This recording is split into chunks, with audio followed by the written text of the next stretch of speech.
Alamin ang latest weather update ngayon dito sa Sir Aris Official Weather News Today.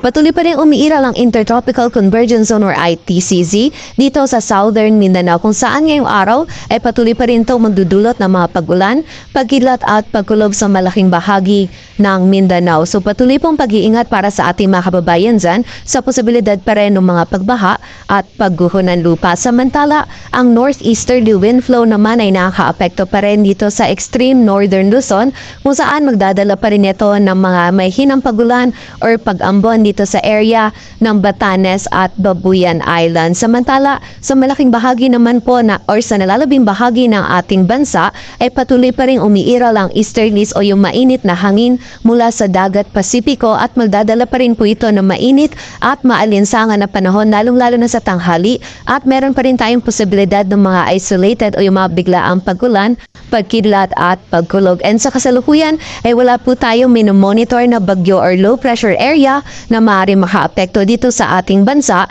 at sa mga susunod na araw itong ITCZ pa rin yung magdudulot ng mga pag-ulan dito sa ilang bahagi pa ng Mindanao maging sa area ng Palawan.